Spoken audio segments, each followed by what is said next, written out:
Mrs. Temison had been helped into her son's apartment by two friends of hers, one holding her and the other carrying her bag. Segun had followed closely behind, carrying the heavy bag. Ifeade, Segun's wife, had come into the living room to receive them. She greeted the women and her husband. Mrs. Temison sat down. "My wife, please get me water," she said to Ifeade, her son's wife. Ifeade went in and soon brought in a glass of water and set it before her. On taking a good look at it, the women screamed. "Why did you bring her cold water?" Segun looked at the glass of water very well and realized it was chilled water from the fridge. "Sorry, ma, let me go and change it," he said. He picked the cup and went into the kitchen. His wife followed. "Really? How could you serve an old woman who is just recovering water from the fridge? Does it make sense to you?" Segun queried his wife, who didn't look sorry. "It makes sense because the weather is hot. You people just got back from the sun, so it's only appropriate I give her chilled water," he explained. "Darling, I know you like to argue, but please, you don't give chilled water from the fridge to an old person. It isn't good for their health," he said, and replaced the water. He took it into the living room. In the living room, the other women had started discussing the matter. "Look at this girl, oh. How could she bring fridge water for an old woman? Will she be able to take care of her friend like this?" Segun walked in on their conversation. "That's why I'm here, ma. Mama is in savings. I will take care of her. She's my mother," he said. Looking unconvinced, they said okay. They stayed for about 30 minutes before they took their leave. Ifeade didn't go back into the sitting room since the water issue. Segun had used his initiative to serve the old women some fruit juice. They had been his mother's good friends and had been with her when she was sick. He gave them money for transport fare. "Call your wife for me," Mrs. Temison said. Segun obeyed. Soon, Ifeade was standing before her. "Sit down, Ife," she sat. "There is a way we do things in Yoruba land, oh. And you don't sell yourself to people in a negative light," she said. Ifeade feigned ignorance. "How, ma? You did two wrong things when my friends were here. First of all, was you bringing in fridge water to serve me? Secondly, was you not deeming it fit to greet my friends who left their house and brought me all the way here? You couldn't even serve them water. Was that right?" Mrs. Temison, an outspoken woman, is quite vocal about how she feels. If she is happy with you, she will let you know. Otherwise, she will still voice it out. "Actually, ma, she tried to explain. "Honey, just apologize," Segun interrupted. She threw him an angry look and then turned to Mama and apologized. Later in the afternoon, Tope, their 6-year-old son, came back from school and went to his grandma's room to hug her. "Good to see you, my son. How have you been? Hope mommy is taking care of you. She is doing a good job because you've gotten so big. I liked the way you greeted me, but it can be better. I want you to greet me like a proper Yoruba boy," she said. Tope looked at his dad, who stood behind him. He smiled at him to urge him on. He prostrated to greet his grandma. Mrs. Temison hugged him and gave him some money. Ifeade looked unimpressed as she stylishly hurried her son out of the room. The next day, Tope was about leaving home for school. Then he said, "I haven't greeted Grandma," he said, and hurried towards her room. Ifeade called, "Tope, come back here." Tope was already in his grandma's room. He saw the old woman trying to sit up on the bed. He prostrated and greeted her. Mama called him for a hug. Ifeade rushed in, greeted Mama in a hurry, and pulled her son out. Few seconds later, Grandma heard the cry of the boy outside. She wondered why Ifeade didn't want her to relate with her grandson. She felt displeased about it and told her son when he came back. Shego had asked his wife why he did that. Is it right for your son to be hugging a sick old woman? What if he gets infected? Ifeade said, "My mom doesn't infect people." He screamed. Ifeade kept shut. She bit her lips, and her disgust for Mrs. Temison grew. Why did she tell her son? Does she want to break us apart? Few hours later, Mrs. Temison came outside and asked her daughter-in-law, "What are we eating this morning?" Ifeade looked back from the movie she was watching. I served your food since, ma. It's over there on the dining. She pointed and went back to her movie. Mrs. Temisa freezed. "And you didn't deem it fit to let me know since?" she queried. Before Ifeade could defend herself, "You know I am sick. Is it too much for you to even bring the food to my room?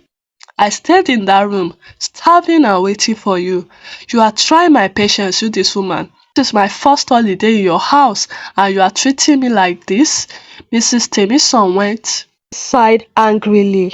Her daughters abroad, crying on the phone. Ifeade stood at the entrance of her room, listening. "Mama, I don't like what you just did.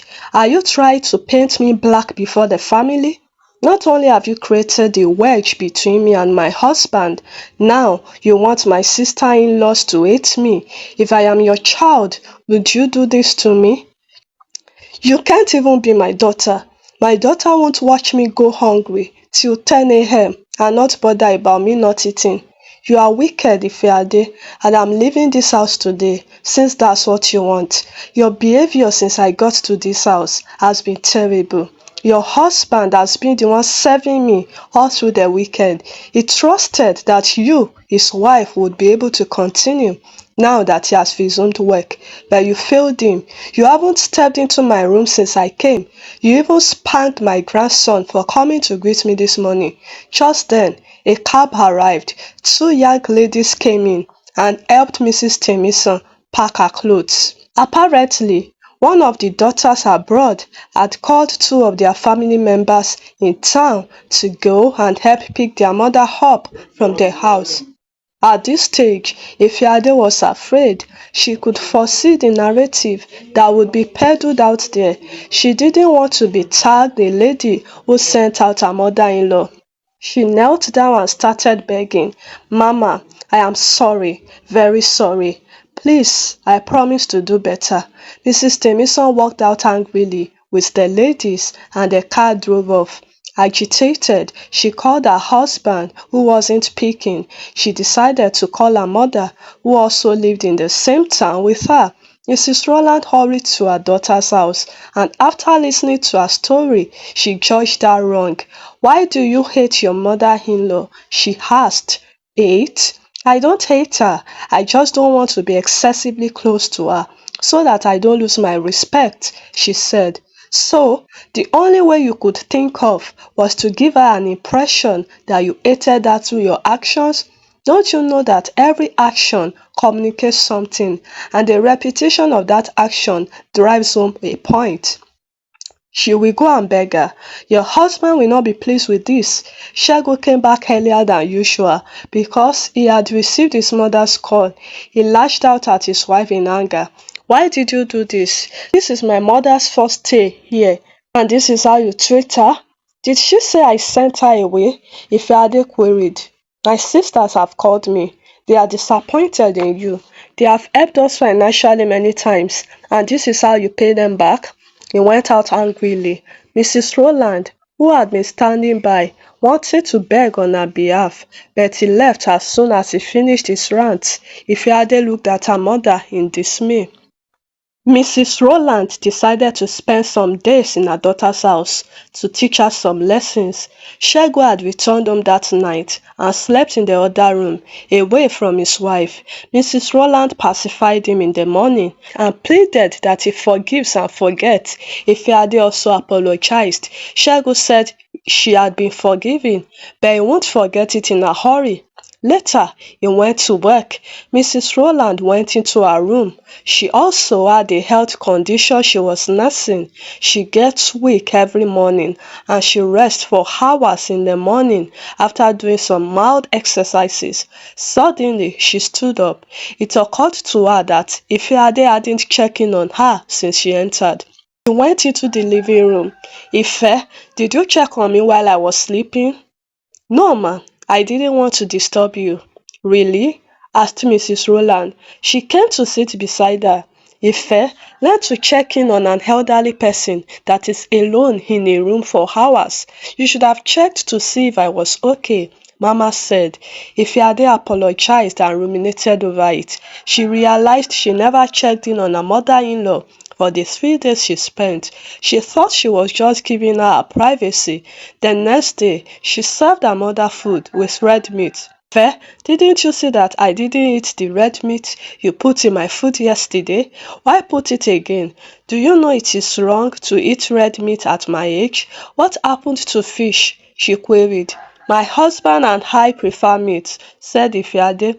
These are the issues. When you have an elderly person in the house and you really want them to enjoy their stay, your cooking method has to accommodate some changes. You can't cook the same way you used to cook. See the plenty oil you poured into this food now. This isn't good for my heart. You really still have a lot to learn.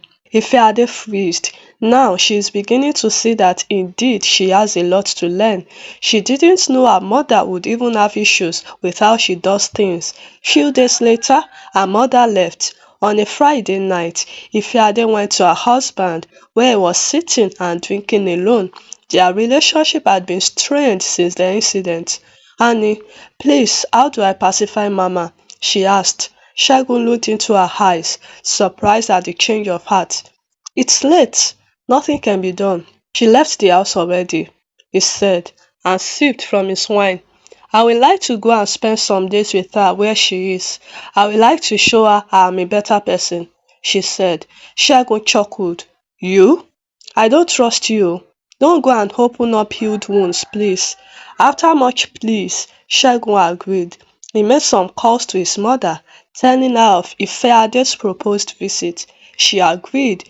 2 days later, after dropping her son off with her mother, she went. Mrs. Temison was in the house of one of her cousins in a neighboring town. Afraid but undeterred, she greeted the family as she entered. Some answered well, while some ignored her. She was shown to Mrs. Temison's room. The old woman had a plate of empty dishes before her. She was eating some oranges. Ifeade knelt down and greeted her. Unimpressed, Mrs. Temison replied her. Before Mrs. Temison could say anything, Ifeade reeled out her apologies. Mrs. Temison didn't say anything. The cousin that had accommodated Mrs. Temison came into the room and showed Ifeade her room, which was beside Mama's room.